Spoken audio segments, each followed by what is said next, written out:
Chapter 13. I am Colin. Mary took the picture back to the house when she went to her supper, and she showed it to Martha. "Ah!" said Martha with great pride.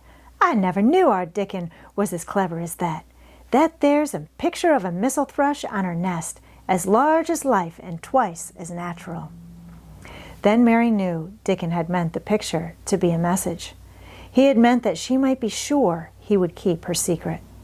Her garden was her nest, and she was like a missel thrush. Oh, how she did like that queer common boy. She hoped he would come back the very next day, and she fell asleep looking forward to the morning. But you never know what the weather will do in Yorkshire, particularly in the springtime. She was awakened in the night by the sound of rain beating with heavy drops against her window. It was pouring down torrents, and the wind was wuthering round the corners and in the chimneys of the huge old house. Mary sat up in bed and felt miserable and angry. "The rain is as contrary as I ever was," she said. "It came because it knew I did not want it." She threw herself back on her pillow and buried her face. She did not cry, but she lay and hated the sound of the heavily beating rain. She hated the wind and its wuthering.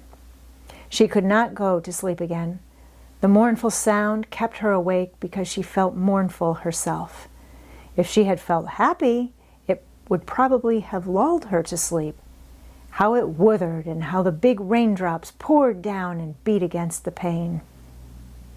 "It sounds just like a person lost on the moor and wandering on, crying," she said. She had been lying awake, turning from side to side for about an hour, when suddenly something made her sit up in bed and turn her head towards the door, listening. She listened, and she listened. "It isn't the wind now," she said in a loud whisper. "That isn't the wind. It is different. It is that crying I heard before." The door of her room was ajar, and the sound came down the corridor, a far-off faint sound of fretful crying. She listened for a few minutes, and each minute she became more and more sure. She felt as if she must find out what it was. It seemed even stranger than the secret garden and the buried key. Perhaps the fact that she was in a rebellious mood made her bold. She put her foot out of bed and stood on the floor. "I am going to find out what it is," she said. "Everybody is in bed, and I don't care about Mrs. Medlock. I don't care." There was a candle by her bedside, and she took it up and went softly out of the room. The corridor looked very long and dark, but she was too excited to mind that. She thought she remembered the corners she must turn to find the short corridor with the door covered with tapestry, the one Mrs. Medlock had come through the day she lost herself. The sound had come up that passage, so she went on with her dim light, almost feeling her way, her heart beating so loud that she fancied she could hear it. The far-off, faint crying went on and led her. Sometimes it stopped for a moment or so, and then began again. Was this the right corner to turn? She stopped and thought. Yes, it was. Down this passage, and then to the left, and then up 2 broad steps, and then to the right again. Yes, there was the tapestry door.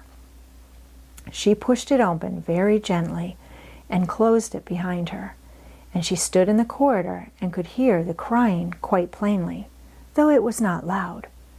It was on the other side of the wall at her left, and a few yards farther on there was a door.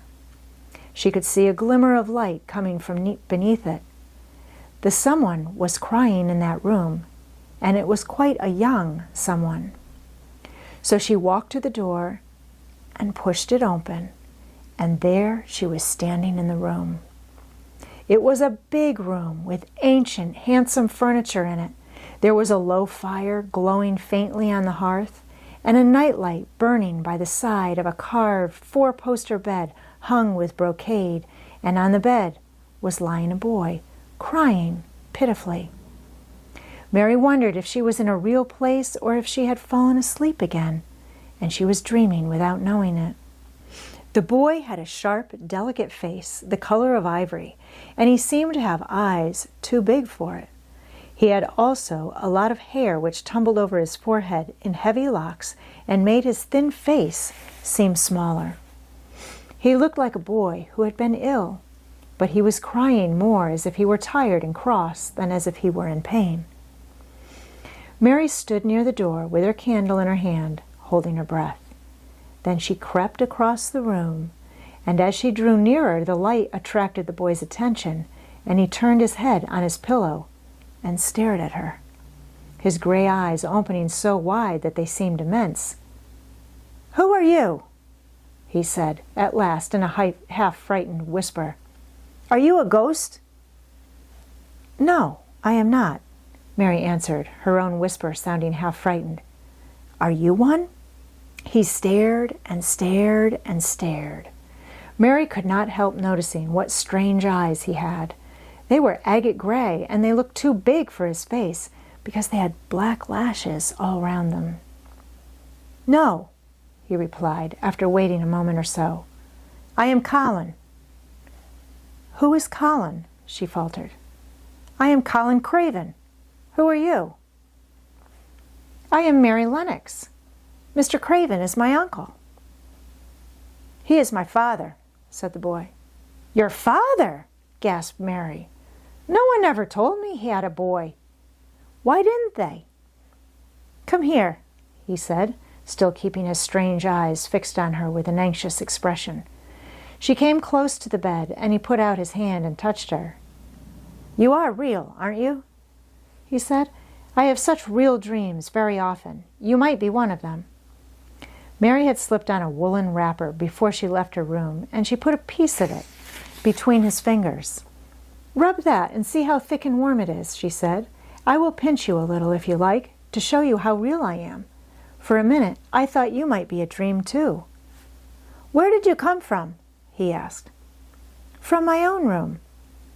The wind withered so I couldn't go to sleep, and I heard someone crying and wanted to find out who it was." "What were you crying for?" "Because I couldn't go to sleep either. And my head ached. Tell me your name again." "Mary Lennox." "Did no one ever tell you I had come to live here?" He was still fingering the fold of her wrapper, but he began to look a little more as if he believed in her reality. "No," he answered. "They daren't." "Why?" asked Mary. "Because I should have been afraid you would see me. I won't let people see me and talk me over." "Why?" Mary asked again, feeling more mystified every moment. "Because I am like this always, ill and having to lie down. My father won't let people talk me over either. The servants are not allowed to speak about me. If I live, I may be a hunchback, but I shan't live. My father hates to think I may be like him." "Oh, what a queer house this is," Mary said. "What a queer house. Everything is a kind of secret. Rooms are locked up. Gardens are locked up. And you, have you been locked up?" "No. I stay in this room because I don't want to be moved out of it. It tires me too much." "Does your father come and see you?" Mary ventured. "Sometimes. Generally when I am asleep. He doesn't want to see me." "Why?" Mary could not help asking again. A sort of angry shadow passed over the boy's face. "My mother died when I was born, and it makes him wretched to look at me. He thinks I don't know, but I've heard people talking. He almost hates me." "He hates the garden because she died," said Mary, half speaking to herself. "What garden?" the boy asked. "Oh, just a garden she used to like," Mary stammered. Have you been here always?" "Nearly always. Sometimes I have been taken to places at the seaside, but I won't stay because people stare at me. I used to wear an iron thing to keep my back straight, but a grand doctor came from London to see me and said it was stupid. He told them to take it off and keep me out in the fresh air. I hate fresh air and I don't want to go out." "I didn't when first I came," said Mary. "Why do you keep looking at me like that?" "Because of the dreams that are so real," he answered rather fretfully. "Sometimes when I open my eyes, I don't believe I'm awake." "We're both awake," said Mary. She glanced round the room with its high ceiling and shadowy corners and dim firelight.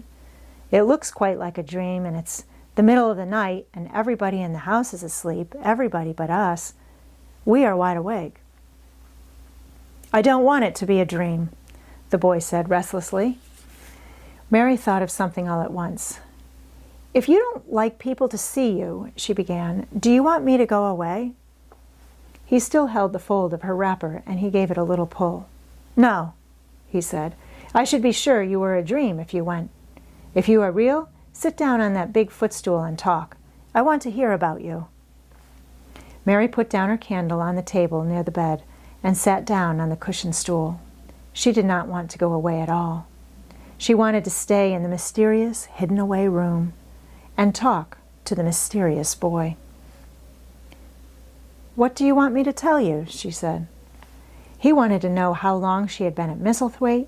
He wanted to know which corridor her room was on. He wanted to know what she had been doing, if she disliked the moor as he disliked it, where she had lived before she came to Yorkshire. She answered all these questions and many more, and he lay back on his pillow and listened. He made her tell him a great deal about India and about her voyage across the ocean. She found out that because he had been an invalid, he had not learned things as other children had. One of his nurses had taught him to read when he was quite little, and he was always reading and looking at pictures and splendid books. Though his father rarely saw him when he was awake, he was given all sorts of wonderful things to amuse himself with. He never seemed to have been amused, however. He could have anything he asked for, and was never made to do anything he did not like to do. Everyone is obliged to do what pleases me, he said, indifferently. It makes me ill to be angry. No one believes I shall live to grow up.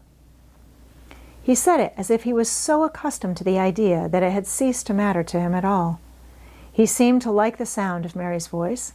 As she went on talking, he listened in a drowsy, interested way. Once or twice she wondered if he were not gradually falling into a doze.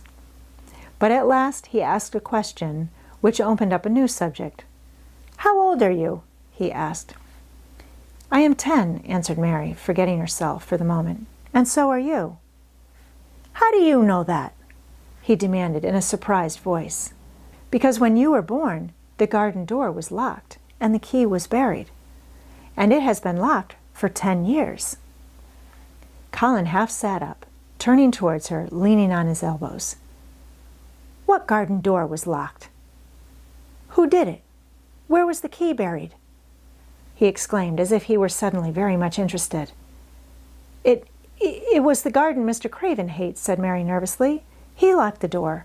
No one knew where he buried the key. What sort of a garden is it? Colin persisted eagerly. No one has been allowed to go into it for 10 years, was Mary's careful answer. But it was too late to be careful. He was too much like herself. He too had nothing to think about, and the idea of a hidden garden attracted him as it had attracted her. He asked question after question. Where was it? Had she never looked for the door? Had she never asked the gardeners? They won't talk about it, said Mary. I think they have been told not to answer questions. I would make them, said Colin. Could you? Mary faltered, beginning to feel frightened. If he could make people answer questions, who knew what might happen? Everyone is obliged to please me. I told you that, he said. If I were to live, this place would sometime belong to me. They all know that. I would make them tell me. Mary had not known that she herself had been spoiled, but she could see quite plainly that this mysterious boy had been. He thought that the whole world belonged to him. How peculiar he was, and how coolly he spoke of not living. Do you think you won't live? She asked, partly because she was curious, and partly in hope of making him forget the garden. I don't suppose I shall, he answered, as indifferently as he had spoken before. Ever since I remember anything, I have heard people say I shan't. At first they thought I was too little to understand, and now they think I don't hear, but I do. My doctor is my father's cousin. He is quite poor, and if I die, He will have all Misselthwaite when my father is dead. I should think he wouldn't want me to live." "Do you want to live?" inquired Mary. "No," he answered in a cross, tired fashion, "but I don't want to die. When I feel ill, I lie here and think about it until I cry and cry." "I have heard you crying 3 times, Mary said, "but I did not know who it was." "Were you crying about that?" She did so want him to forget the garden. "I dare say," he answered. "Let us talk about something else. Talk about that garden. Don't you want to see it?" "Yes," answered Mary in quite a low voice. "I do," he went on persistently. "I don't think I ever really wanted to see anything before. But I want to see that garden. I want the key dug up. I want the door unlocked. I would let them take me there in my chair. That would be getting fresh air. I am going to make them open the door." He had become quite excited, and his strange eyes began to shine like stars and look more immense than ever.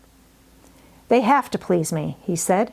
"I will make them take me there, and I will let you go, too." Mary's hands clutched each other. Everything would be spoiled. Everything. Dickon would never come back. She would never again feel like a missel thrush with a safe hidden nest. "Oh, don't do that," she cried out. He stared as if he thought she had gone crazy. "Why?" he exclaimed. "You said you wanted to see it." "I do," she answered, almost with a sob in her throat. "But if you make them open the door and take you in like that, it will never be a secret again." He leaned still farther forward. "A secret?" he said. "What do you mean? Tell me." Mary's words almost tumbled over one another. You see, she panted, "if no one knows but ourselves, if there was a door hidden somewhere under the ivy, if there was, and we could find it, and if we could slip through it together and shut it behind us, and no one knew anyone was inside, and we called it our garden and pretended that we were missel thrushes and it was our nest, and if we played there almost every day and dug and planted seeds and made it all come alive—" "Is it dead?" he interrupted her. "It soon will be if no one cares for it," she went on. "The bulbs will live, but the roses—" He stopped her again, as excited as she was herself. "What are bulbs?" he put in quickly. "They are daffodils and lilies and snowdrops. They are working in the earth now, pushing up pale green points because the spring is coming." "Is the spring coming?" he said. "What is it like?" "You don't see it in rooms if you are ill." "It is the sun shining on the rain, and the rain falling on the sunshine, and things pushing up and working under the earth," said Mary. "If the garden was a secret, and we could get into it, we could watch the things grow bigger every day and see how many roses are alive. Don't you see? Oh, don't you see how much nicer it would be if it was a secret?" He dropped back on his pillow and lay there with an odd expression on his face. "I never had a secret," he said, "except that one about not living to grow up. They don't know I know that. So it's a sort of secret. But I like this kind better." "If you won't make them take you to the garden," pleaded Mary, "perhaps, I feel almost sure I can find out how to get in sometime. And then, if the doctor wants you to go out in your chair, and if you can always do what you want to do, perhaps we might find some boy who would push you, and we could go alone, and it would always be a secret garden." "I should like that," he said very slowly, his eyes looking dreamy. "I should like that. I should not mind fresh air in a secret garden." Mary began to recover her breath and feel safer, because the idea of keeping the secret seemed to please him. She felt almost sure that if she kept on talking and could make him see the garden in his mind as she had seen it, he would like it so much that he could not bear to think that everybody might tramp into it when they chose. "I'll tell you what I think it would be like if you could go into it," she said. "It has been shut up so long, things have grown into a tangle, perhaps." He lay quite still and listened while she went on talking about the roses which might have clambered from tree to tree and hung down, about the many birds which might have built their nests there because it was so safe. And then she told him about the robin and Ben Weatherstaff, and there was so much to tell about the robin. And it was so easy and safe to talk about it that she ceased to feel afraid. The robin pleased him so much that he smiled until he looked almost beautiful. And at first Mary had thought that he was even plainer than herself, with his big eyes and heavy locks of hair. "I did not know birds could be like that," he said. "But if you stay in a room, you never see things. What a lot of things you know. I feel as if you had been inside that garden." She did not know what to say, so she did not say anything. He evidently did not expect an answer, and the next moment he gave her a surprise. "I am going to let you look at something," he said. "Do you see that rose-colored silk curtain hanging on the wall over the mantelpiece?" Mary had not noticed it before, but she looked up and saw it. It was a curtain of soft silk hanging over what seemed to be some picture. "Yes," she answered. "There is a cord hanging from it," said Colin. "Go and pull it." Mary got up, much mystified, and found the cord. When she pulled it, the silk curtain ran back on rings, and when it ran back, it uncovered a picture. It was the picture of a girl with a laughing face. She had bright hair tied up with a blue ribbon, and her gay, lovely eyes were exactly like Colin's unhappy ones, agate gray and looking twice as big as they really were because of the black lashes all round them. "She is my mother," said Colin complainingly. "I don't see why she died. Sometimes I hate her for doing it." "How queer," said Mary. "If she had lived, I believe I should not have been ill always," he grumbled. "I dare say I should have lived too, and my father would not have hated to look at me. I dare say I should have had a strong back. Draw the curtain again." Mary did as she was told and returned to her footstool. "She is much prettier than you," she said, "but her eyes are just like yours. At least they are the same shape and color. Why is the curtain drawn over her?" He moved uncomfortably. "I made them do it," he said. "Sometimes I don't like to see her looking at me. She smiles too much when I am ill and miserable. Besides, she is mine, and I don't want everyone to see her." There were a few moments of silence, and then Mary spoke. "What would Mrs. Medlock do if she found out that I had been here?" she inquired. "She would do as I told her to do," he answered. "And I should tell her that I wanted you to come here and talk to me every day. I am glad you came." "So am I," said Mary. "I will come as often as I can, but," she hesitated, "I shall have to look every day for the garden door." "Yes, you must," said Colin, "and you can tell me about it afterwards." He lay thinking a few minutes, as he had done before, and then he spoke again. "I think you shall be a secret too," he said. "I will not tell them until they find out. I can always send the nurse out of the room and say that I want to be by myself. Do you know Martha?" "Yes, I know her very well," said Mary. "She waits on me." He nodded his head towards the outer corridor. "She is the one who was asleep in the other room. The nurse went away yesterday to stay all night with her sister, and she always makes Martha attend to me when she wants to go out. Martha shall tell you when to come here." Then Mary understood Martha's troubled look when she had asked questions about the crying. "Martha knew about you all the time?" she said. "Yes, she often attends me. The nurse likes to get away from me, and then Martha comes." "I have been here a long time," said Mary. "Shall I go away now? Your eyes look sleepy." "I wish I could go to sleep before you leave me," he said rather shyly.